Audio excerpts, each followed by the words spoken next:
Cek, cek. Ada suaranya nggak Mas Angga?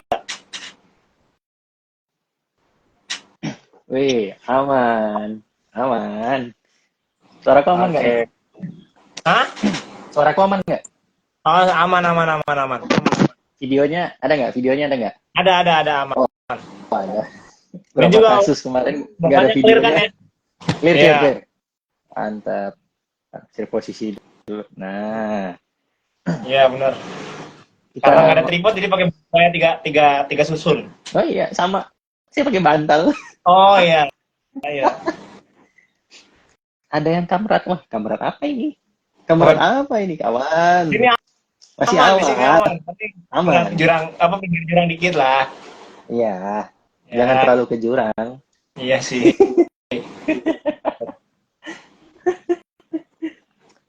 Oke, bentar kita sambil nunggu teman-teman nih. Aku mau setting-setting bentar ya.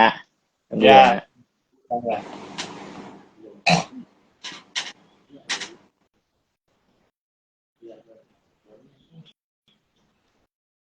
Gimana Mas halo kabarnya? Dinda. Nggak apa bang, Mas? Gimana gimana kabarnya Mas hari ini? Alhamdulillahirobbilalamin. Seminggu ini alhamdulillah ada kesibukan. Wih, mantap mantap mantap. Seminggu ini Keren nih. alhamdulillah ada kesibukan. Ya, gitulah. Itu gimana cuaca di sana? Di sini Bagus kah? alhamdulillah lagi hujan, jadi Jakarta rasa puncak lah kira-kira. Iya Apa iya iya. Bandung mungkin bisa. Cuma kalau Bandung kayaknya lebih dinginnya tuh lebih menusuk gitu. Timbang di Hmm. sini karena di sini dinginnya itu masih ada rasa hangat-hangatnya dikit lah. Itu ada apa Hmm. kelembapannya sedikit gitu. Jadi eh, Waalaikumsalam. tidur masih enak lah ya, nggak gimana Ya, gimana gitu kan? nggak harus sedia sarung sama jaket gitu karena kalau kita mengacak kemarin panas tuh kan kayaknya pengen banget dingin gitu kan. Nah kalau Iya udah iya. dingin kalau pakai jaket kayaknya sia-sia gitu. Rasanya nggak ini aja apa namanya nggak bersyukur aja gitu. Nih aku di sini karena hujan terus ya pakai. Ya udah sweater udah tinggal. Nah, Iya. dingin coy. Nah kalau di Jakarta masih aman masih bisa pakai flanel kalau lagi ngobrol gitu. Oke, ini jam berapa sih? Oh, kita mulai pelan-pelan lah ya. Ya ya Biar ya. apa? Biar nggak langsung ke jurang gitu. Iya benar betul betul betul. Mas Samsul Hadi, temanya apa sekarang? Kalau dari judul sih berkaitan erat sama ekologi ya, Ya tapi untuk detailnya itu kita bahas tentang kapitalisme atau late capitalism dan juga krisis yang ada saat ini, khususnya di tentang lingkungan gitu kan. Eh, alam, eksploitasi dan lain ya. sebagainya yang bisa juga berdampak ke kita juga gitu secara nggak langsung. Betul betul betul betul. Nah, malam hari ini kita sampai di Rufi sesi pasif yang ketiga, yang paling akhir di bulan ini, ditutup sama tamu kita yang spesial, Bung Ramadan, Mas Ramadan. Nah, mungkin bagi yang belum kenal, monggo nih Mas Ramadan, silahkan perkenalkan diri Mas Ramadan dulu nih ke teman-teman. Oke. Bismillahirrahmanirrahim. Assalamualaikum warahmatullahi wabarakatuh. Selamat malam teman-teman pemirsa Ruangan Filsafat dimanapun berada. Perkenalkan, saya Ramadan Hersandria, alumni jurusan Studi Agama-Agama UIN Sunan Gunung Jati Bandung. Sekarang lagi apa ya? Ya riset-riset kecil-kecilan lah, riset-riset kecil-kecilan dan sekaligus membaca ulang apa itu yang disebut dengan transisi ekologi dan politik kapitalisme lanjut. Mungkin itu sih perkenalan singkatnya Mas Angga. Terima kasih. Ya, nah itu teman-teman. Jadi ini Instagramnya Bung Ramadan juga, Sandrianisme. Jadi nanti langsung di follow aja teman-teman supaya bisa ngelihat aktivitas Bung Ramadan dan juga berbagai diskusi yang mungkin nanti akan diisi sama beliau ya ke depannya Ya, lagi dan update-update dari kita juga. Jadi malam hari ini kita memang apa ya pengen membahas tentang kapitalisme kan. Kemarin-kemarin kan kayak Bung Hugo juga tuh dia bahas kiri-kiriannya itu lebih ke tokoh sebenarnya. Terus kalau Hira itu ke feminisme, Nancy Fraser. ya, Dan kali ini kita ke kapitalisme yang bisa kita bilang lebih luas lah ya. Nggak ya. terfokus hanya pada satu bidang saja, tapi juga meliputi ekonomi, politik, sosial, bahkan ke alam itu sendiri. Mungkin dari Mas Ramadan nih, kegelisahan Mas Ramadan sendiri itu tentang keadaan kayak ini itu apa sih? Kapitalisme Kenapa dan Mas? ekologi. keresahan Mas Oh, Ramadan gitu loh, melihat hal ekologi ya. ini gitu. Ekologi, Iya, oke. Berbicara ekologi, menimbang konteks Indonesia yang dikatakan oleh para apa namanya ilmuwan Barat sebagai paru-paru dunia di era abad-abad yang lalu, artinya Indonesia memegang peran penting dalam distribusi oksigen dunia ya. Mungkin bisa dikatakan 20-30% distribusi oksigen dunia itu dipengaruhi oleh keadaan alam Indonesia gitu. Dan alam sendiri pun kan menyajikan apa yang namanya situasi dan menolong manusia itu sesuai dengan apa hukum yang sudah Tuhan rancang juga ya, sudah didesain Tuhan juga untuk bisa bekerja sama dengan manusia gitu loh. Jadi alam ini sejatinya adalah satu entitas makhluk hidup yang berdampingan pada manusia dan sejatinya tidak perlu dieksploitasi gitu. Ada sebuah filosofi dari Dayak Iban di mana kalau kata salah satu pemuka adatnya mengatakan bahwa aliran sungai adalah darah, hutan adalah ibu, pohon adalah dagingnya gitu ya. Artinya ketika kita tidak bisa menjaga alam, ibu kita sakit, darahnya kotor, dagingnya rusak. Itu semacam ekofilosofi yang memang dipercaya oleh orang-orang adat untuk bisa menjaga kearifan alam supaya nantinya bisa digunakan secara keberlanjutan oleh anak cucu mereka nantinya. Seperti itu. Artinya ada relasi yang filosofis, ada relasi yang juga menyangkut sebuah ritual-ritual gitu ya, untuk menghormati keadaan alam supaya alam masih mau menyediakan apa yang kita inginkan gitu, manusia inginkan gitu ya. Jadi sangat penting sekali peran ekologi atau alam terhadap kehidupan manusia karena sejatinya memang saling berdampingan dan pastinya kita juga tidak melepaskan diri dari hal tersebut gitu loh. Begitu mungkin saya buka ya, Mas Angga. iya, iya. Memang kalau kita lihat juga kan kayak filosofi masyarakat Dayak itu bisa kita bilang tanpa apa ya, tanpa mencoba untuk menyingkirkan perspektif dari masyarakat-masyarakat lainnya yang sangat Ya, bervariatif di Indonesia ya. Tapi karena kita tadi mengambil contoh masyarakat Dayak itu karena apa ya, kita bisa lihat tuh sangat dekat banget dengan alam, hidup dengan alam gitu kan. Karena Dayak itu kan dari bahasanya saja mereka memang hidup di tengah-tengah hutan pada zaman dahulu ya gitu kan. Kemudian mereka mengembangkan satu society yang dimana mereka ciptakan atau membuat kayak adanya hutan-hutan adat. Itu kan salah satu juga bentuk perlindungan kan terhadap alam itu sendiri. Dan terutama bagi kelestarian kayak seperti yang Mas Ramadan bilang tadi kan supaya oksigen dunia dan sebagainya. Dan yang parahnya lagi itu kan semakin terancam ya posisinya dengan kapitalisme ini, kapitalisme ya, lanjut ini. Di mana kalau kita lihat mungkin ekonomi klasik kan tentang nilai kerja, ekonomi klasik itu udah tentang penilaian subjektif yang sangat psikologis sehingga yang sangat berbahaya menurutku adalah ketika kita memang jatuh dalam ekonomi neoklasik yang saat ini terjadi ya di kapitalisme lanjut, di mana itu sudah membabi buta aja. Jadi unsur subjektif yang mengatasnamakan ini adalah defense mekanismenya manusia untuk melindungi diri agar semua kebutuhannya terpenuhi secara membabi buta itu ya, betul, menyebabkan kerusakan lingkungan. betul. Salah satunya pembabatan hutan, illegal logging, batu bara, ya kan, Ya, pembakaran hutan secara besar-besaran dan betul, itu kacau banget betul. sih. Kalau dalam perspektifnya Mas Ramadan sendiri itu kan Ya, melihat aktivitas manusia kayak gitu kan, ya, sejauh mana oke. sih gitu manusia ini sebenarnya bisa mengoptimalkan apa ya pemanfaatan sumber daya alam tanpa merusak si ekosistemnya secara permanen. Oke. Aku buka perspektif ini dengan perkataan dosenku ini bagus banget, Profesor Afif Muhammad. Beliau ngomong begini di bukunya, judulnya Agama dan Konflik Sosial ya. Di halaman 29 beliau ngomong begini. Penguasaan atas sains dan teknologi telah membuat manusia dari waktu ke waktu semakin yakin akan kecakapan diri mereka dalam menaklukkan alam. Lalu alam pun dieksploitasi dan diperkosa. Sayangnya, harga yang harus dibayar terlalu mahal gitu. Artinya, ketika manusia itu terlalu over exploited terhadap alam, artinya ada ongkos yang harus dibayar untuk keberlanjutan hidup manusia selanjutnya yang karena memang ketergantungan pada alamnya juga tinggi gitu. Katakan misalnya bagaimana negara-negara barat untuk mengeksploitasi minyak di katakanlah Timur Tengah gitu ya. Setelah mereka melalui banyak fase peperangan, di balik peperangan itu mereka senantiasa mencari celah untuk mencari motif-motif ekonomi minyak gitu kan. Kayak di Suriah, Irak, baru-baru ini di Gaza katakan gitu.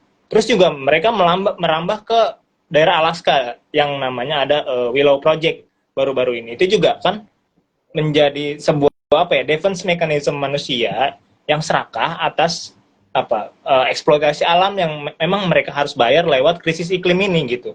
Bagaimana kita melihat hari ini ya kan, panas itu berkepanjangan, hujan, kadar turunnya hujan juga kan kadang-kadang deras, kadang-kadang enggak gitu kan. Itu kan menjadi sebuah tanda sebetulnya atas kekhawatiran kita manusia, kok makin lama alam makin ini bukan sekedar kehendak Tuhan, ini perbuatan kita juga loh gitu. Al-Quran juga udah ada, udah mengisyaratkan ini loh, udah mengisyaratkan bahwa kerusakan itu di muka bumi atas ulah dasar manusia. Jadi jangan sampai apa yang menjadi ulah kita, apa yang jadi perbuatan kita langsung menyalahkan pada Tuhan. Lalu artinya kita harus introspeksi dulu sebenarnya kan, introspeksi dulu sebelumnya apa yang kita lakukan, baru kita berkaca pada hal-hal yang di ranah transenden misalkan gitu. Artinya ya manusia harus bisa arif dan bijaksana dalam mengelola alam, karena alam juga yang nantinya akan mencukupi kebutuhan kita. Katakanlah orang-orang adat di Ciptagelar atau di Kampung Naga Tasikmalaya, mereka punya stok padi, stok pangan itu bisa melebihi dari angka-angka kalkulasi pemerintah katakan. Mereka bisa bertahan 3 tahun, bisa bertahan 5 tahun, yang dari kalkulasi pemerintah mungkin hanya 6 bulan sampai 1 tahun gitu.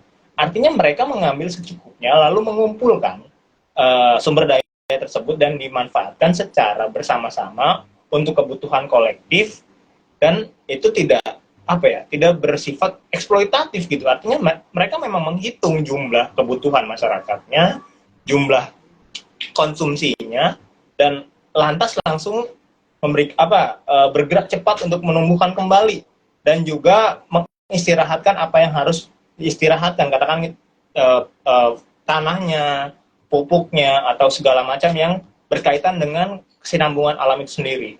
Mungkin seperti itu Mas Angga. Iya. Aku menarik tadi yang Mas Ahmad sempat titik beratkan gitu kan, yang di poin tentang bahkan dalam Al-Quran juga sendiri sudah dijelaskan gitu kan, bahwa jangan sampailah kita bisa bilang kayak gitu, ulah kita ini makin memperparah keadaan terjadi gitu kan. Nah itu tuh yang sering aku temukan gitu kan, lah kadang di lingkungan temanku juga. Kalau udah banjir, udah banyak lah terjadi kayak bencana alam, kekeringan dan lain sebagainya, itu udah mulai nyalahin yang di atas gitu loh. Sudah main ngeblame aja tanpa melakukan, apa sih sebenarnya yang dilakukan sama society-ku, apa sih yang dilakukan sama masyarakat, apa sih yang dilakukan sama negara gitu kan, sehingga ini dampak yang dirasakan sama masyarakat itu sendiri atau bahkan sama kita sendiri gitu kan. Jadi itu poin penting yang perlu kita perhatikan juga. Secara filosofi, secara teologi itu memang secara nggak langsung sudah dijelaskan kan.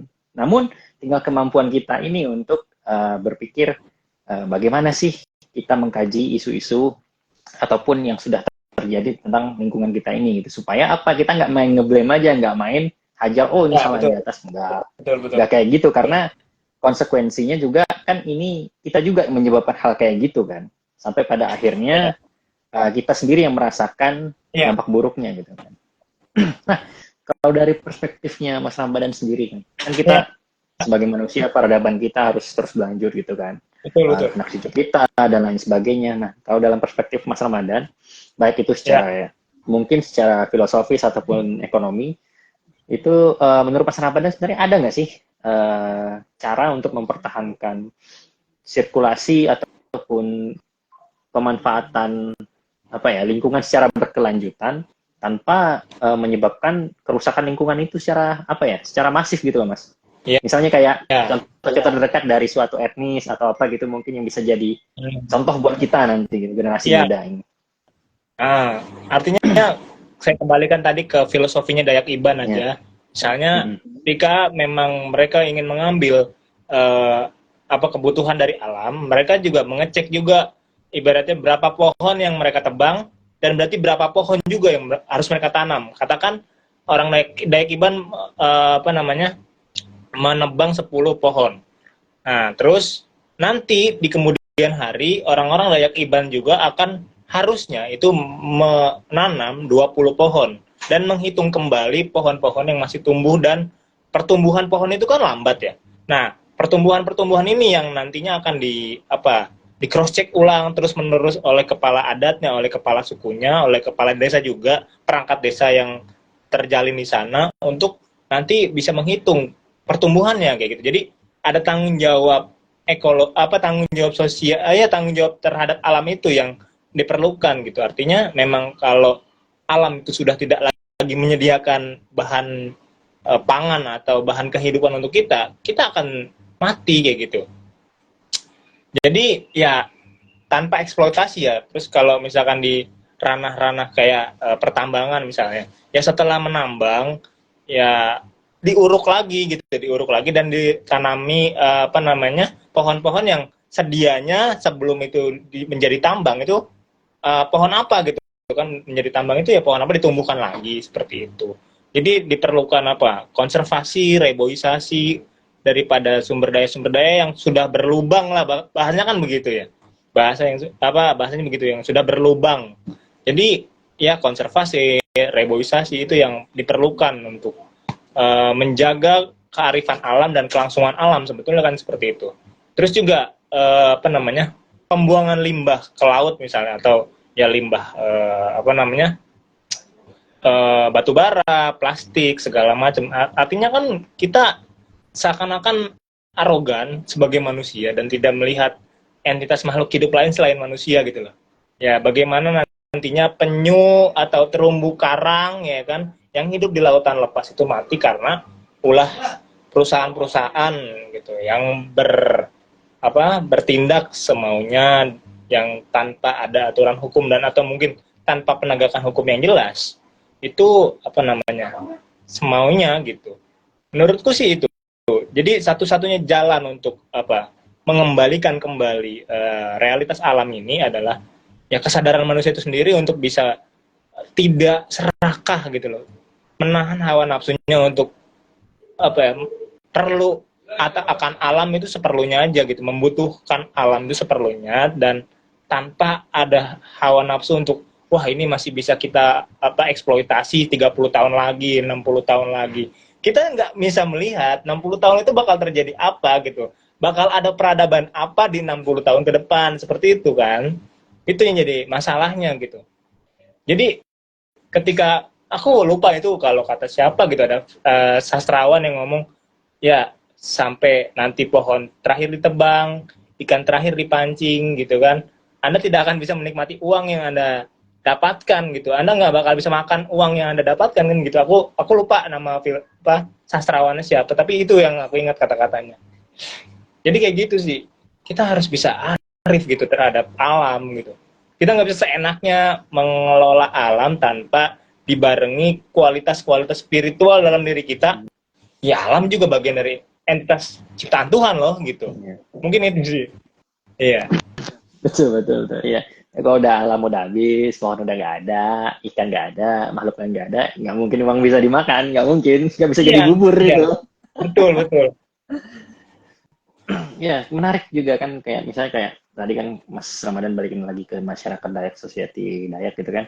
Ya, memang kontrol mereka terhadap alam itu ketat banget gitu kan. Apalagi nanti dari tetua adat itu kan melakukan pengawasan, dan mungkin kalau kita lihat implementasinya saat ini yang bisa kita bilang lebih modern ya, lebih bersifat masif itu mungkin penerapan tentang AMDAL, terus juga pengawasan walhi ataupun aktivis-aktivis lingkungan yang dimana di sini juga menitik beratkan kepedulian ataupun perhatian yang lebih intensif dari dinas lingkungan hidup juga kan, karena Ya, regulasi betul. itu harus diterapkan, dan juga salah satu yang kusayangkan juga ya tentang Omnibus Law juga, ini kembali lagi ke kejadian kemarin, itu kan ada Iya, juga percepatan untuk izin AMDAL yang sudah tidak lagi perlu iya. mungkin bisa dikoreksi nanti sama teman-teman kalau saya ada sedikit kekeliruan.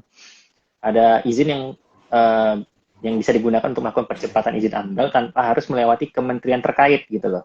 Jadi melalui Oh iya, iya, satu lembaga saja itu sudah bisa dapat. Kalau dulu kan harus ke kementerian ini, kementerian itu, iya. sana sini. Artinya ada screening lah yang dilakukan secara berlapis-lapis. Nah, sedangkan sekarang tuh udah sangat disimplifikasi yang menyebabkan investasi asing ataupun perusahaan-perusahaan itu bisa semakin menggila melakukan eksploitasi alam, misalnya di Indonesia itu sendiri gitu kan. Iya. Dan menarik lagi tentang tadi kayak pengolahan limbah yang Mas Ramadan bilang, aku sempat memperhatikan isu yang Jepang itu loh kemarin, limbah nuklir.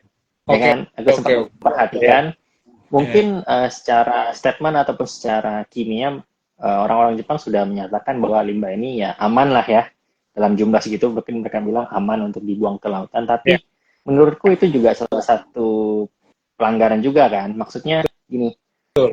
sependek pembacaanku tentang hukum itu ada namanya hukum supranasional, di mana hukum itu bisa diajukan ke mahkamah Mahkamah. tertinggi ya ataupun Iya. PBB juga, di mana nanti di situ bisa memuat keluhan-keluhan masyarakat negara tertentu akibat ulah negara tertentu juga. Kayak Jepang itu kan memang mereka sudah mengatakan bahwa wah ini aman kok limbahnya nggak Ya, kenapa-kenapa. Perdana Menterinya Tapi bisa makan sashimi ya kalau nggak salah tuh. Tapi di Ya, satu sisi banyak masyarakat awam yang kurang mengerti bagaimana sih kadar aman ataupun tingkat aman dari nuklir itu ya, tadi.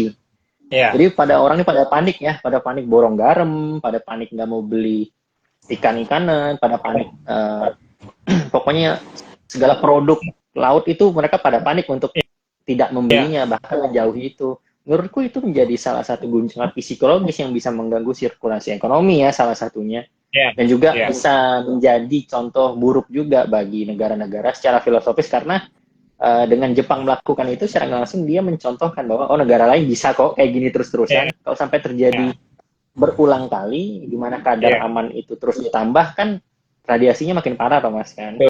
Dan itu Betul, betul, menurutku betul. perlu diperhatikan juga. Makanya tepat tadi yang seperti Mas Ramadan bilang bahwa memang perlu banget secara arif memperhatikan bagaimana sih pemanfaatan alam, pengelolaan limbah, bahkan peraturan-peraturan yang mungkin masih kurang diperhatikan sama pemerintah ataupun yang berkuasa lah gitu Ya, kan. Nah, soalnya kesibukan masalah cawapres terus sih, pusing ah. Oke, kalau Mas Ramadan ya, sendiri kan, kita tadi udah bahas problem-problem lah yang kita lihat keresahan Mas Ramadan, yang terjadi, contoh di dalam suatu masyarakat adat, dan lain sebagainya gitu. ya. Kalau Mas Ramadan sendiri itu, menurut Mas Ramadan gimana sih cara menumbuhkan kesadaran, ataupun cara menumbuhkan kayak kesadaran ya, ataupun pola pikir di Ya. dalam diri seseorang ataupun society untuk eh, menjadi lebih bijak dalam menyikapi eksploitasi ataupun memenuhi hasrat manusia yang tidak terbatas ini gitu. Gimana Mas Ramadan? Sebetulnya kan masyarakat itu sudah agak lebih open mind soal iklim itu ketika memang terjadi apa ketidaksesuaian atau apa anomali-anomali yang sudah terjadi hari ini gitu kan. Misalkan hujannya kadang berhenti kadang enggak atau kadang panas banget gitu sampai 40 derajat waktu itu bisa dikatakan. Ya, jadi ketika mereka memaknai itu setidaknya mereka bisa berbuat untuk tidak misalkan untuk tidak membuang sampah sembarangan atau tidak membakar sampah pada tempatnya misalnya kayak gitu. Tapi kan kesadaran itu dibutuhkan oleh orang-orang yang memang dalam tanda kutip ya berpengaruh gitu dalam hal ini. Bukan hanya soal yang pembuat kebijakan saja, tapi juga dari si pembuat kebijakan ini si public figure ini juga bisa mencontohkan buang sampah pada tempatnya gitu kan. Kayak ya kita nggak usah muluk-muluk kayak di Jepang deh, buang sampah ke tong sampahnya aja tanpa harus memilah-memilah, itu di Indonesia udah keren banget menurut saya gitu loh. Jadi menurut saya tuh ya udah gitu aja dulu gitu, jangan ketika banjir buang kasur, buang alat elektronik. Itu terjadi loh kemarin di Jakarta loh gitu pas 2020 kan lo hujan banjir gitu kan. 2020 tuh panik parah gitu. Mungkin oke, akibat pembangunan developer yang memang makin di pinggiran Jakarta itu jelas. Karena memang strategi daripada market developer itu kan rumah-rumah mereka bebas banjir. Nah, kemana aliran air itu dialirkan? Ya udah ke kampung-kampung warga gitu, ke rumah-rumah penduduk yang padat pemukimannya yang memang sudah secara akses hilirisasi air itu dihentikan gitu loh. Jadi oke, secara marketnya memang jelas apa dia bebas banjir, tapi banjirnya ke masyarakat umum gitu kan, ke masyarakat non yang tinggal di perumahan tersebut gitu. Dan ketika disidak oleh warga melalui beberapa aksi unjuk rasa gitu ya, akhirnya datang pejabat publik untuk membuka salah satu danau di sana yang nantinya akan mengalirkan air langsung ke banjir kanal timur gitu. Jadi sekarang ini udah dibuka dan sama-sama kok ketika intensitas hujan itu turun deras, mereka juga akhirnya ada genangannya juga gitu. Jadi bareng-bareng sama-sama jadinya sekarang gitu. Yang tadinya mereka dominasi monopoli airnya gitu ya untuk dibuang ke rumah masyarakat, akhirnya mereka juga merasakan gitu. Jadi tidak ada bedanya rumah yang 100 juta sama rumah yang 1,8 miliar gitu katakan. Jadi sama-sama aja banjir-banjir juga. Jadi di situ ada failed marketing gitu kan, berarti ada kegagalan marketingnya. Ya udah, mereka yang tinggal di sana ya mungkin legowo atau mungkin bisa lebih inovatif dengan membuat pengolahan sampah misalkan untuk menjaga lingkungan mereka itu supaya lebih terjaga dari banjir. Itu aja sih masalahnya kan kayak gitu. Jadi maka dari itu ya ketika kita berbicara tentang alam dan manusia, ya sejatinya memang karena beriringan berdampingan ya saling arif satu sama lain. Alam itu nggak bisa kita koreksi loh, gitu loh. Alam itu seperti teman kita yang ngomong kita dari belakang loh. Kita harus stoik juga pada alam gitu loh. Harus stoik juga pada alam karena alam nggak bisa kita kendalikan gitu. Kita hanya bisa mengendalikan bagaimana cara kita mengelola alam, bagaimana cara kita arif pada alam. Itu jadi stoik pada manusia udah biasa gitu, tapi stoik pada alam ini yang harus bisa implementasikan, yang dipikirkan, dimaknai ulang gitu. Stoik pada manusia karena mungkin kegagalan manusia memahami orang lain misalnya, tapi ketika memang berbicara tentang alam lah, kita juga harus bisa stoik pada alam gitu loh. Jadi ya sudah, kita harus berbijaksana mungkin dalam mengelola alam, dan nanti kita akan nikmati hasilnya memang tidak sekarang, tapi ya untuk nanti anak cucu kita gitu kan, 20-60 tahun yang akan datang. Itu saja, seperti itu Mas. Iya. Jadi stoik tuh kalau bisa bukunya nanti kalau ada penulis stoik lagi di masa depan atau berapa tahun ke depan tuh kalau bisa jangan bahas soal manusia mulu ya stoiknya ya kan. Bahas juga stoik tentang alam tuh gimana gitu kan. Ini kebanyakan stoiknya tentang manusia kan, gitu kan. Itu mulu gitu kan. Jadi kan ekologis stoik itu penting sebetulnya. Iya benar. Bener. Jadi apa ya? Jangan kalau secara Islam jangan hablum minanas doang, hablum minal alam juga. Ya perhatikan juga gitu. Ya, itu. Karena apa ya? Alam itu merupakan salah satu tempat yang dimana dia nggak bisa mengatakan bahwa saya sedang sakit kalian eksploitasi. Mereka cuma bisa ketika sudah terlanjur sakit mereka meluapkan emosinya dengan anomali alam itu tadi kan. Iya, jadi betul. Makanya itu manusia nggak boleh juga seegoisnya gitu. Lu hedon boleh, hedon mungkin ya boleh ya, itu preferensi orang. Tapi jangan sampai preferensimu itu justru membuat masa depan suatu peradaban itu jadi kacau. Ini udah kacau mau dibuat kacau lagi gitu kan. Kalau dalam kacamata Mas Ramadan nih, kita balik ke Indonesia gitu kan. Ada nggak sih sebenarnya sisi baik ataupun sisi plus dari government kita, dari pemerintah kita terhadap isu-isu lingkungan ini? Ada nggak sih? Kalau dari Mas Ramadan? Kalau sisi baik ya, ya ketika kita bisa bekerja sama untuk mengelola alam tanpa harus dilingkupi para oligarki, sebenarnya udah cukup sih. Udah cukup gitu. Dan juga bagaimana cara pemerintah atau government dalam memberikan solusi kebijakan gitu. Harusnya kan KLHK selaku memang yang diamanahkan untuk menjaga lingkungan hidup, itu bisa merecek ulang AMDAL yang sudah dibuat, dan memang harus ada naskah akademiknya itu. Kenapa di lokasi X harus ditanami oleh tanaman sawit misalnya, kenapa enggak sorghum atau kenapa enggak jagung? Karena memang secara kualitas tanah, secara etnogeografis ini lebih ke tanah atau ke jagung atau ke sorghum, gitu, ke tanah atau ke jagung atau ke sorghum gitu kan. Kenapa harus sawit? Karena kalau tidak ada keuntungan dan tidak ada kepentingan, ini yang pinggir jurang nih, itu yang tidak akan terjadi, yang akan terjadi gitu. Kalau kepentingannya lancar dan keuangannya lancar gitu kan, itu yang dijalani gitu, bukan sekedar alam yang diperhatikan. Mau berapa naskah akademik tentang teoritisasi alam terhadap kajian tersebut, kalau memang ada ambisi untuk merubah struktur tanah tersebut menjadi lahan lain, ya sekarang seperti itu permainannya gitu loh. Jadi government ini masih perlu berbenah secara pembuatan regulasi kebijakan dan penegakan kebijakannya, penegakan hukum atas kebijakannya ya.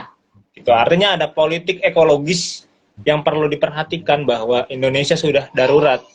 Kalimantan ya kan, yang beberapa ratus tahun saja atau beberapa puluh tahun kebelakangan saja itu kan masih hijau. Yang digadang-gadang atau diimajinasikan itu untuk 1000 tahun. Itu Borneo. Ya kan? Sekarang udah jadi tambang, lahan sawit atau calon ibu kota di tengah hutan gitu kan. Nah, itu yang harus kita tinjau ulang tuh kan kayak gitu aturannya. Jadi kepentingan dari pemerintah kita hari ini ya gampang aja, tinggal tanda tangan. Apa yang menjadi kepentingannya kan seperti itu. Kalau kepentingannya untuk eksploitasi, untuk kapitalisasi, ya tunggulah kehancuran sendiri gitu kan. Kalau untuk untuk masyarakat adat, untuk masyarakat umum, ya kita bisa, itu namanya investasi gitu. Sama-sama bermuatan ekonomi, tapi secara outputnya kan beda. Dan input figurnya juga beda gitu. Investasi untuk masyarakat dan investasi untuk segelintir orang kan input dan output kan pasti berbeda. Seperti itu sih, Mas. Iya ya. Tadi sebenarnya aku pengen ngebagi nih kan, apa yang lebihnya, apa bagusnya, apa kurangnya. Tapi udah dijawab satu set ini. Udah satu set langsung sudah. Udah memang satu set. Sih memang. Satu set sudah. Jadi itu tadi kan. Selain output ya, selain output dan input, aku ngerasa juga sebenarnya kuantitasnya beda, kuantitas ekonominya beda loh dari kejadian. Karena gini, kalau untuk society si profitnya nggak mungkin besar. Dalam artian nilai tukarnya tuh nggak mungkin sebesar kalau memang untuk dibuat industrialisasi, kapitalisasi nggak akan besar. Betul. Karena standarnya kan gini loh, kalau kita berdasarkan society, berdasarkan masyarakat, itu kan kita kaji di satu wilayah gitu kan. Misalnya berapa ratus ribu anggota masyarakatnya, otomatis perputaran dari sirkulasi nilai tukarnya sendiri, alat tukarnya itu sendiri akan sesuai dengan kebutuhannya aja gitu kan, profitnya. Betul. Sedangkan kalau kita memang secara oligarki ya, bisa kita bilang kayak gitu kan, itu dia memang mengejar keuntungan sebesar-besar mungkin gitu loh, tanpa mereka mempertimbangkan dampak lanjut dari tindakan yang mereka ambil tadi. Dan itu ancaman di masa depan bagi slogan Indonesia Emas 2045. Kalau dalam perspektif Mas Ramadan nih, bisa nggak sih 2045 kalau ekologi kita kayak gini? Indonesia Emas. Kayaknya emasnya udah pada hilang deh 2045 itu. Ya nggak sih? Emasnya udah hilang nggak sih? Kan banyak galian-galian emas yang lagi diburu kan hari ini. Itu kan proyeksinya 30 tahun ke depan gitu. Jadi kalau Papua masih dieksploitasi, Kalimantan masih dieksploitasi, terus hari ini Banyuwangi dieksploitasi. Ya Indonesia 2045 Indonesia tetap Indonesia, nggak ada emasnya. Menurut aku gitu sih. Menurut aku gitu, karena Iya. Indonesia Mas itu bukan cuma sekedar kuantitas apa bonus demografi, tapi juga harus ada kualitas. Bukan kualitas hanya SDM-nya saja, tapi juga apa kualitas dari bagaimana kebijakan itu dibuat. Artinya kebijakan-kebijakan kita kan hari ini memang tidak berorientasi pada kearifan alam. Food estate di Kalimantan itu kan kenapa ditanamin padi? Kenapa nggak ditanamin jagung atau sorghum gitu kan? Yang memang bisa bertahan di tanah gambut kayak gitu. Apa sih tanaman-tanaman yang bertahan di lahan gambut, katakanlah gitu. Jadi apa ya? Obsesi pemerintah kita tentang beras itu kan sudah terjadi di era ya katakanlah let's say Orde Baru tentang revolusi hijaunya. Nah, jangan sampai ketika itu terjadi kita tidak bisa mendiversifikasi pangan gitu. Karena yang di apa ya? Yang menjadi puncak itu bukan penguatan pangan, tapi penguatan produksi beras ya. Kita mengacu pada beras karena orang-orang Papua juga hari ini sudah kehilangan keunikan gastronominya gitu. Artinya kan ketika Papua yang harusnya mengkonsumsi sagu sebagai bahan makanan pokok, sekarang ini kan dikasihnya beras dan mie instan lagi. Itu kan artinya ada pergeseran gastrologi secara apa ya ilmu antropologi gitu ya. Ya ada pergeseran itulah. Artinya manusia tidak lagi bisa bertahan hidup tanpa makanan pokok lain atau bahan pangan lain gitu. Artinya bahan pangannya sudah bergeser dan ketahanan badan mereka juga bergeser karena mereka dipengaruhi oleh banyak kimia-kimia yang non organik ya pada saat mengkonsumsi itu gitu loh. Yang seharusnya sagu dinikmati dengan ikan kuah kuning gitu kan, papeda dengan ikan kuah kuning, mereka harus terpaksa memakan mie instan kari ayam misalnya, katakan gitu. Itu kan menjadi sebuah pergeseran yang amat sangat signifikan menurut saya. Seperti itu sih, Mas. Iya, iya betul betul. Bakal akan ada suatu mungkin apa ya? Kalau evolusi mungkin terlalu besar ya. Kemunduran evolusi. Iya, Charles Darwin pun mungkin menarik ya.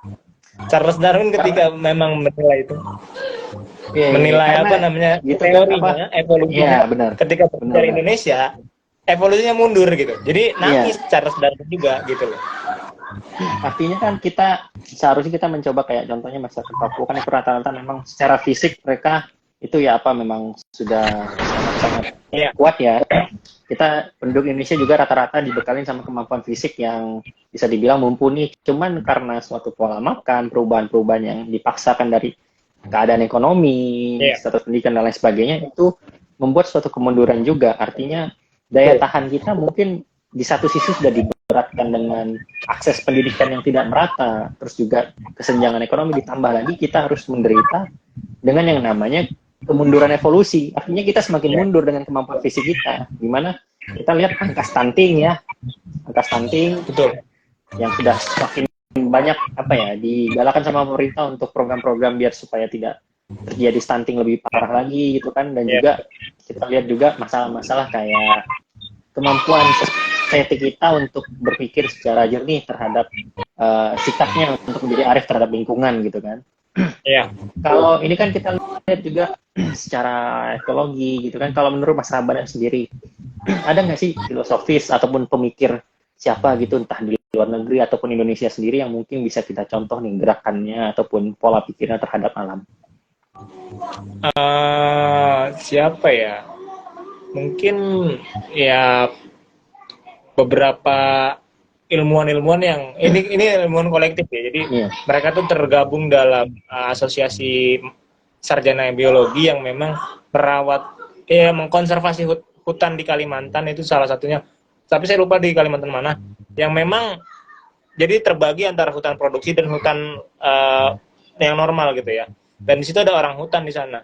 Artinya orang hutan di sana yang ditolong gitu ya. Orang hutan yang ke hutan sawit tadi dipindahkan ke hutan yang sebenarnya kayak gitu. Ya, mungkin kalau tokohnya saya nggak begitu melihat ya tokoh-tokoh alam, karena tokoh-tokoh alam kita juga sudah terhegemoni oleh pahitnya politik si hari ini gitu. Karena memang kehendak alam itu sekarang dominasinya memang dipengaruhi politik gitu loh. Apalagi geopolitik ya gitu. Karena beberapa yang membuat United Nation itu adalah blok barat, jadi ya mereka tidak bisa berbicara langsung tentang krisis iklim dan penerapannya kayak gitu. Karena dibalik berarti pengurangan emisi, tapi mereka juga menggali minyak secara serampangan gitu loh. Dan ya sekarang kita bisa lihat bahwa di bawah laut minyak kan udah makin berkurang.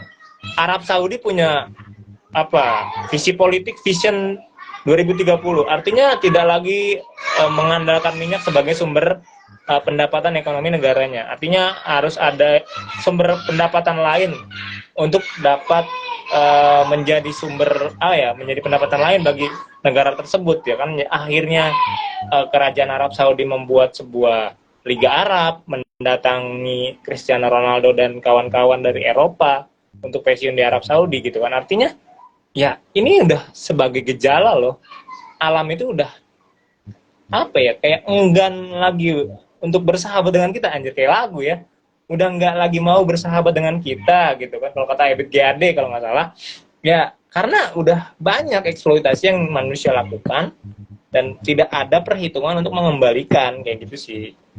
Karena ketika kita berbicara tentang kilang minyak misalnya, bagaimana cara untuk mengembalikan supaya si produksi minyak itu kembali lagi?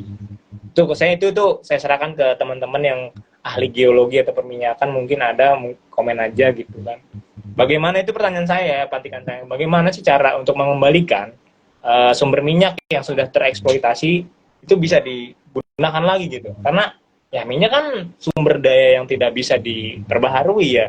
Berbeda dengan angin, berbeda dengan air.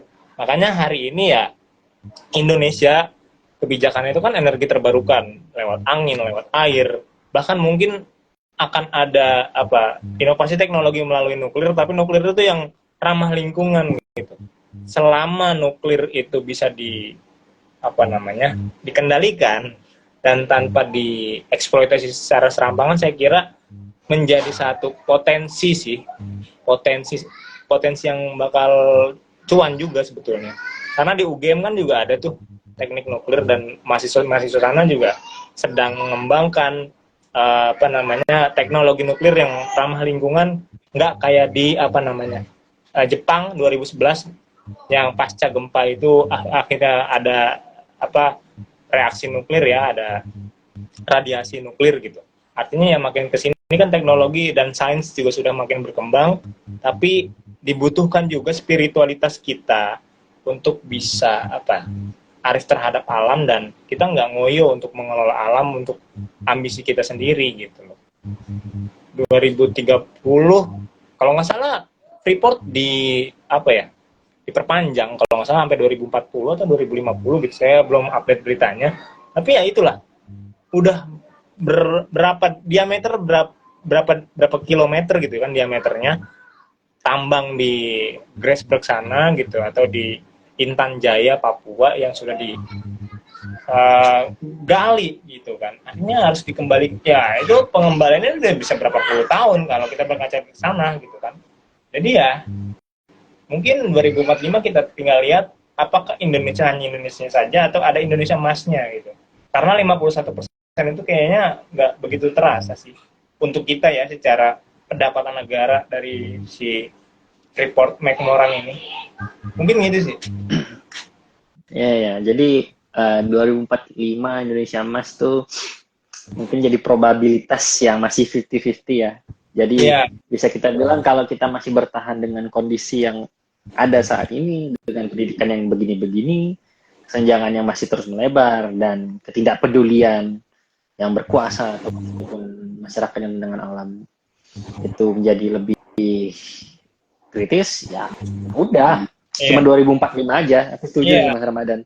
Karena memelihara optimisme, ya aku tidak menyalahkan orang yang optimis dengan wacana-wacana yang bukan utopis sih, yang visioner ya, ataupun gimana di masa depan. Visioner gitu. Yang nantinya mungkin akan terrealisasi, kita nggak masalah dengan hal itu gitu. Itu kan pemahaman orang lain gitu kan. Cuman yang perlu diperhatikan tuh untuk mencapai ke sana tuh kita juga perlu lihat ke bawah, nggak cuma lihat ke belakang, nggak ke depan terus, karena bagaimana kita bisa terdorong ke depan kalau yang mendorong kita di belakang itu elemen pendidikan, kebudayaan, ekonomi, politik itu masih kotor dalam artian banyak ketidakstabilan gitu, instability-nya masih tinggi ya, percuma gitu loh. Artinya Indonesia Emas ya cuma bakal jadi hiburan-hiburan aja nantinya gitu kan. Iya. Nah, Cuma jadi kalau erosis lah gitu. Takutnya malah jadi meme di 2045 gitu kan. Kan nggak lucu loh kayak gitu, dibuat meme kan. Iya, iya. Terus apa ya? Kayak tadi itu menarik tentang nuklir. Aku apa ya? Juga jadi salah satu orang yang mungkin agak berposisi di pemanfaatan nuklir sih, mengambil posisi ke persetujuan untuk memanfaatkan nuklir karena kalau di bidang kesehatan nuklir kan sudah mulai digunakan juga kan untuk kayak seperti ronsen dan lain sebagainya kan, itu ada teknologinya yang digunakan sehingga cara nggak langsung itu menjadi contoh bahwa nuklir itu bisa dikendalikan secara perlahan, tinggal bagaimana membuat dia jinak untuk tidak memaparkan radiasi aja sih mas sebenarnya kayaknya ya. Karena radiasinya kan tinggi banget. Sampai hari ini kayak yang di Fukushima sama Chernobyl ya terutama itu masih belum netral ya. Sampai hari ini masih belum netral, limbah-limbah kayak apa namanya batang nuklirnya dan lain sebagainya itu masih aktif banget di situ. Betul. Karena itu disaster yang parah kan juga si Chernobyl itu. Itu disaster yang cukup parah. Yang paling terbaru ya Fukushima kan paling baru. Iya, Fukushima 2011 betul. Fukushima 2011 dan kalau dalam perspektifnya Mas Ramadan sendiri gitu, sebenarnya apa sih yang perlu kita jaga saat ini? Apakah memang optimisme itu perlu kita jaga terhadap lingkungan atau justru ada suatu bukan disiplin ilmu, suatu prinsip yang harus kita pegang sebenarnya bagi kalangan anak muda? Karena aku melihat bahwa anak muda kita ini cenderung FOMO dalam artian sudah sebulan 2 bulan ditinggalin lagi, cari lagi yang baru gitu. Akhirnya ekologi, ekonomi dan juga politik dan lain sebagainya itu hanya kayak apa ya, hangat-hangat aja gitu, udah dingin ditinggalin gitu. Jadi nggak ada berkesinambungan. Jadi menurut Mas Ramadan gimana tuh? Ya, bagi aku ketika kita berbicara tentang transisi ekologi dan kapitalisme lanjut, ya setidaknya ya apa yang bisa kita lakukan untuk alam, contohnya kayak menanam mangrove atau memang kayak teman-teman Pandawara Group gitu kan, mereka bisa menggerakkan masyarakat untuk membersihkan sampah di spot-spot yang nantinya bakal viral gitu kan. Jadi ya saya kira pemahaman tentang literasi transisi ekologi, terus ya minimal itu jangan buang sampah sembarangan deh. Bagi yang rokok ya puntung rokoknya dibuang di tempatnya gitu kan, atau mungkin baranya dituntaskan dulu di asbaknya gitu kan. Artinya kita nggak mencemarkan alam yang sudah tercemar gitu loh. Kita punya optimisme, kita bisa menjaga lewat dari diri kita, seenggaknya untuk menjaga alam yang udah tercemar ini gitu. Kalau kita tidak bisa membersihkan secara ideal ya gitu. Karena ketika kerusakan udah semakin parah, ya kalau kata Allah itu sebagai sebuah peringatan gitu. Agar kamu kembali gitu kan, agar kamu kembali, di ayat itu ada redaksi itu, agar kamu kembali untuk apa ya? Kembali untuk bisa memaknai bahwa alam itu penting, bahwa alam itu berkesinambungan sama manusia, berkaitan sama manusia, dan pada saat itu kesadaran spiritualitas terhadap alam itulah yang nantinya akan terjalin gitu. Spiritualitas terhadap alam sebetulnya nggak perlu secara ritualistik kita lakukan, simbolik nggak perlu. Ya dengan cara kita membersihkan rutin aja dan melihat itu sebagai sebuah anomali, ya itu cukup sih menurut saya gitu ya. Ketika kita tidak bisa membersihkan itu secara keseluruhan lah gitu. Mungkin itu sih. Iya, benar.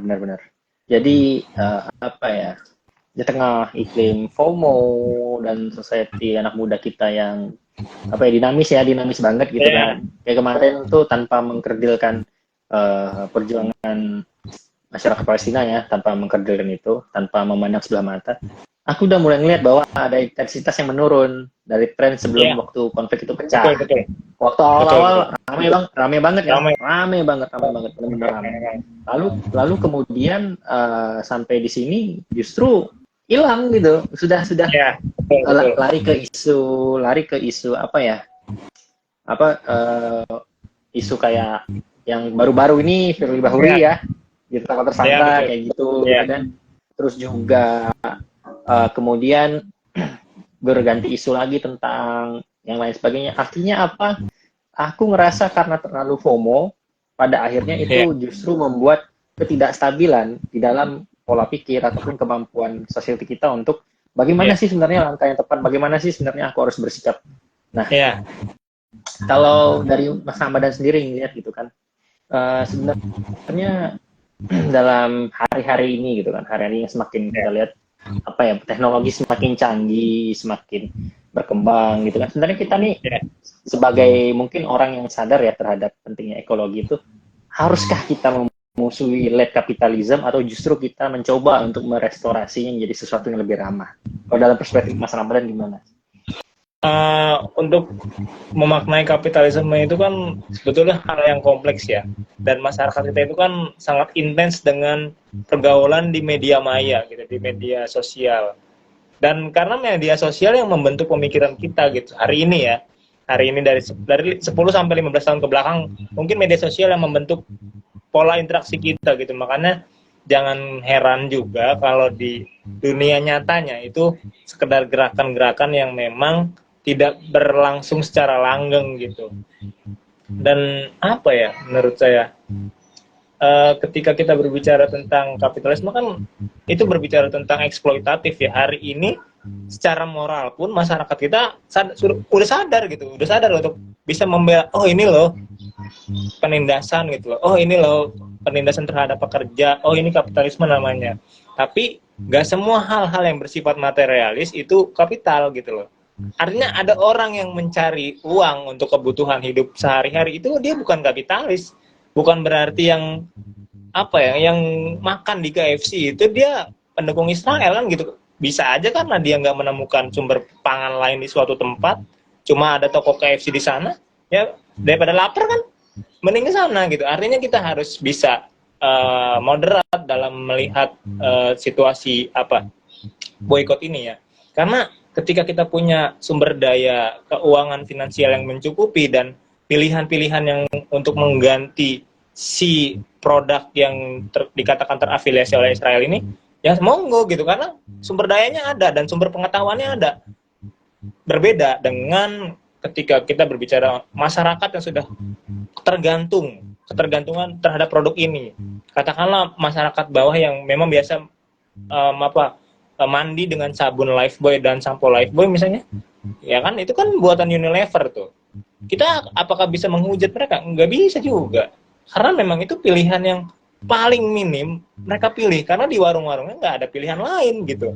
Kita nggak bisa terlalu apa ya, panik buying untuk membeli yang bukan dari afiliasi Israel katakan gitu. Dan orang-orang yang makan di McD misalnya, kalau nggak ada pilihan lain, ya jangan dianggap mereka pro Israel gitu loh. Karena berbicara tentang preferensi kan berbicara subjektivitas. Kalau ditanya dia pro Israel atau Palestina, pasti pro Palestina karena pro-nya pada kemanusiaan ya, pada penindasan yang terjadi gitu loh. Bukan pada barang yang diproduksi. Itu kan bagian dari elit mereka yang punya perusahaan ya. Bukan tanggung jawab daripada misalkan pekerjanya atau ya manajernya yang di akar rumput gitu. Mereka taunya cuma ya bisa jadi kayak kita di negara berkembang cuma kerja karena memang fasilitasnya salah satu penyedia pekerjaannya ya memang misalkan KFC atau McD gitu kan. Artinya perlu ada tinjauan-tinjauan yang lebih komprehensif mengenai boykot ini ya. Dan hari ini pun kayaknya KFC udah banyak lah gitu. Karena masyarakat kita tertariknya sama promo gitu loh. Terus di halte-halte busway juga ada Sprite gratis kalau nggak salah. Dan itu juga kan banyak pembelinya gitu loh. Apa kita harus menyalahkan mereka? Nggak juga. Karena itu bagian dari preferensi makanan juga gitu kan. Ya artinya berbicara boykot, berbicara apapun, orang kita itu lebih banyak berbicara moral sih ketimbang keefektivitasan gitu ya. Efektif atau tidaknya sebuah gerakan gitu. Kita lebih ada cenderung ke dilema moralnya gitu.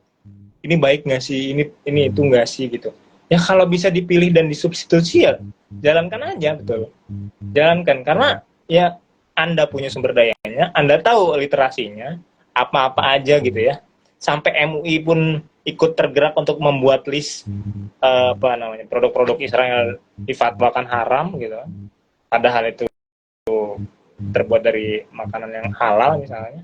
Ya itu bagian dari preferensi. Balik lagi preferensi teologis, preferensi sosiologis itu kan.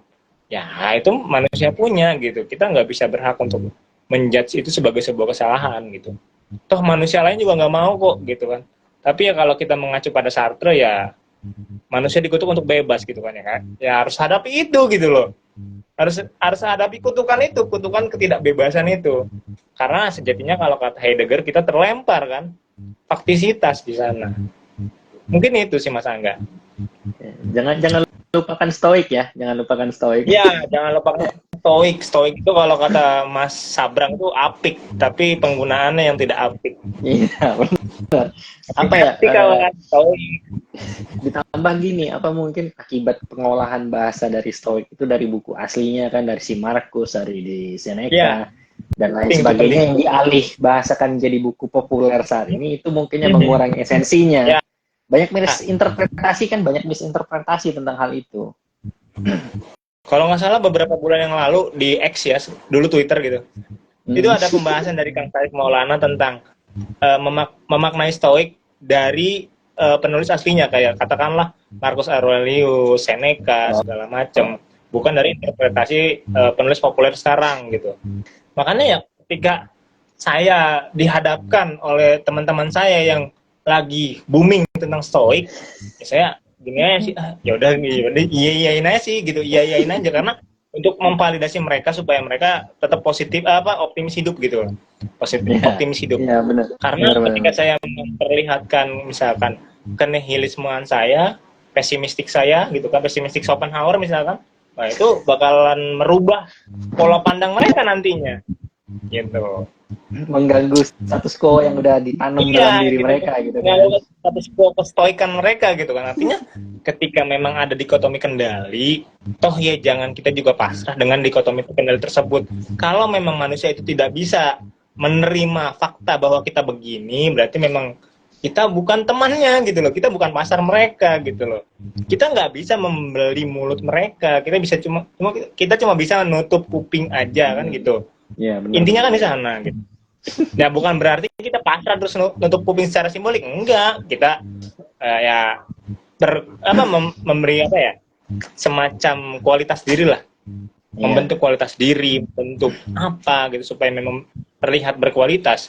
Pasti kan bakalan ada omongan-omongan lain ketika kita juga udah dianggap sebagai manusia yang berkualitas kayak gitu. Benar.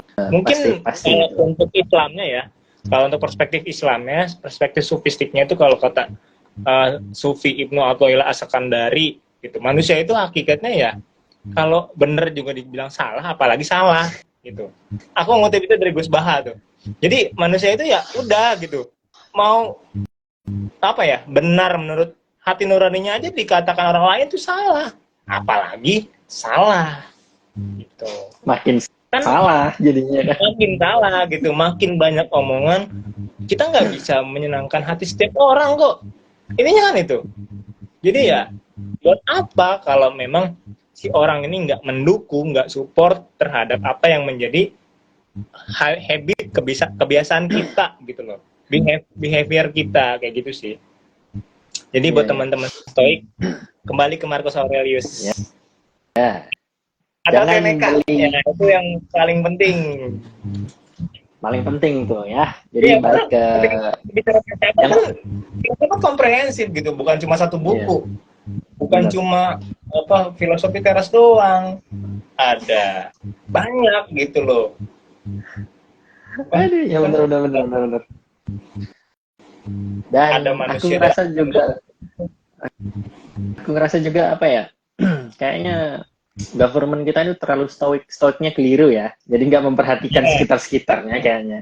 Iya, betul, betul, betul, betul. Nah, sebetulnya kalau government kita nggak boleh stoik karena jatuhnya kan itu untuk kemaslahatan bersama, untuk rakyat, Iya, kewajiban mereka untuk melayani rakyat. Mereka nggak boleh stoik. Kalau stoik jadi masyarakat umum aja, itu loh Mas. ya makanya sampai pada akhirnya kan tercetuslah mungkin ya bisa kita bilang banyak peraturan kontroversi dan lain sebagainya yang baru-baru Ya, ini juga gitu kan. betul. Aku ngerasa terlalu stoik kayaknya. Jadi tuh kurang membaur sama kolektif gitu. Ya, Nah, jadi memang itu kalau berbicara, berbicara tentang pola, hal ini kayaknya apa ya polanya tuh kalau terus dibiarkan kayak gitu nggak akan bisa berkembang di society gitu ya, loh kan. betul. Susah. Susah, susah. Nah, aduh, cuman kita apa ya? Sayang lagi-lagi kita harus dipisahkan oleh waktu yang dibuat sama nggak tahu sama siapa nih waktunya pokoknya. Ada aja Sama bentuknya. Gregorian, Julian.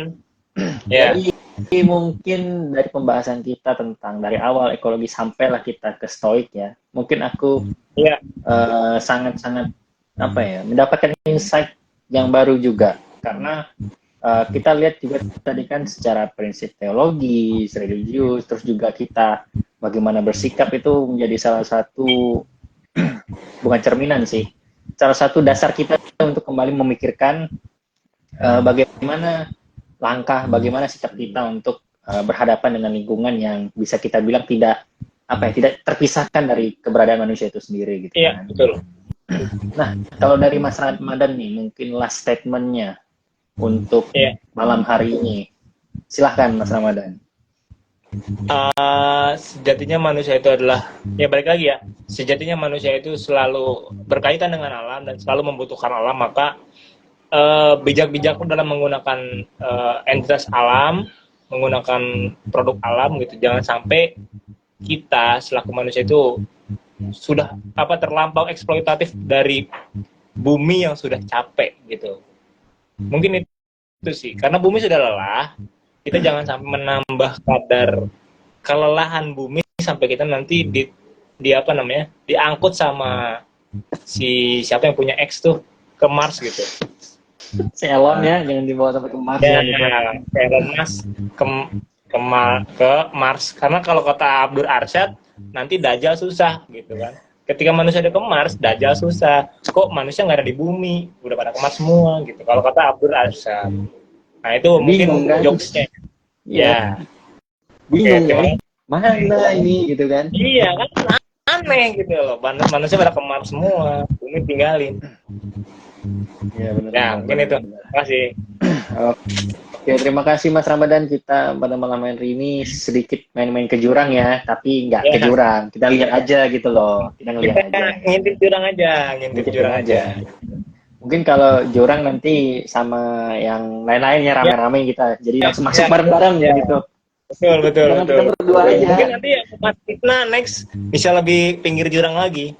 Oh iya, awal bulan lagi loh. Awal bulan itu loh. Itu Oke, dia. terima kasih banyak ya Mas Ramadan terhadap insight-insight kita yang kita dapat pada malam hari ini sangat membuka cakrawala pikiran kita kembali untuk menimbang bagaimana tindakan kita terhadap alam dan juga bagaimana kita memperlakukan alam itu sendiri gitu kan. Betul. Dan terima kasih juga sudah bersedia mengisi pasif sesi ketiga ini Mas Ramadan, dan thank you juga buat teman-teman semuanya dari pasif 1 sampai 3 pada malam hari ini. Semoga nanti kita bisa diskusi lagi ya, bareng-bareng lagi, membahas sesuatu yang lain lagi. Ya. Oke, terima kasih teman-teman semuanya. Selamat malam dan selamat beristirahat ya. Sampai jumpa lagi. Makasih Mas Ramadan. Yo, Mas Angga.